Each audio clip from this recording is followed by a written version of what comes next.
आगवणी कुटुंबियांची दोघांना अटक करण्याची मागणी होती ती पूर्ण झाली। असं आहे की आज सकाळी त्यांना अटक करण्यात आलेली आहे आणि या प्रकरणाचं गांभीर्य लक्षात घेता पोलिसांनी योग्य कारवाई केलेली आहे आणि पुढेही हे प्रकरण लॉजिकल एंडला नेण्याकरता ज्या ज्या गोष्टी करण्याची आवश्यकता आहे त्या त्या गोष्टी पोलीस करतील।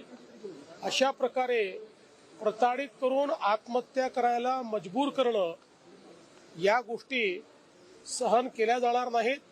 त्यामुळे त्याच्यावर जे काही कडक कारवाई करता येईल कायद्याने ती सगळी कारवाई केली जाईल। आरोपींच्यावर मोकोका लावा अशा पद्धतीची कसपटी कुटुंबियांची मागणी आहे, तुम्हाला भेट घेणार आहे। असं आहे की मकोका लावण्याकरता काही त्याचे नियम आहेत, त्या नियमात बसलं तर ते लागू शकेल, पण नियमात बसेल की नाही या संदर्भात आज सांगता येत नाही, त्यामुळे त्याच्यावर मी आज बोलू शकत नाही। प्रकरण आहे तर आपण पाहतोय पण आगवणी कुटुंबियांनी प्रकार केल्याचं आता समोर येतंय, कसं बघता एकूणच फार वाईट आहे। म्हणजे आजच्याही या 21व्या शतकामध्ये जेव्हा मुलींमध्ये आणि सुनांमध्ये कोणताही फरक करणं हे चुकीचं आहे, अशा परिस्थितीत अशा प्रकारची वागणूक देणं हे मला असं वाटतं अतिशय पाप आहे आणि ते या ठिकाणी झालेलं दिसतं। दोन आरोपींना साहेब पकडलेलं आहे। कारवाई जी आहे ती त्यावेळी झाली नव्हती, पहिल्या सुनेला तक्रार दिली होती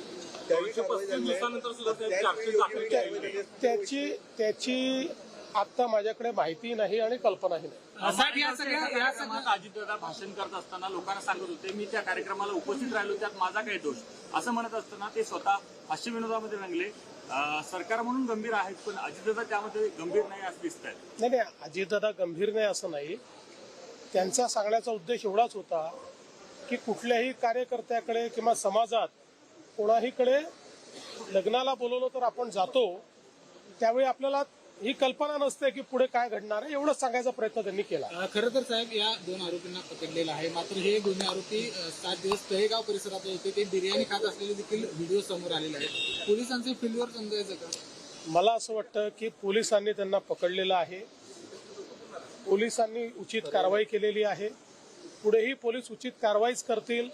आता याला खूप फाटे फोडणं हे अतिशय चुकीचं आहे। साहेब राज्यामध्ये अवकाळी पावसाळ्यात खूप थैमान घातलेलं आहे, नुकसान शेतकऱ्याचं झालेलं आहे, तर राज्य सरकारकडे काही मदत वगैरे काही अशा पद्धतीचं नियोजन करायचं। जिथे अवकाळी पावसाचं नुकसान होतं तिथे आपल्या स्टँडिंग ऑर्डर्स असतात, त्या स्टँडिंग ऑर्डर प्रमाणे त्याचे पंचनामे होतात आणि नुकसान भरपाई आपण देतो।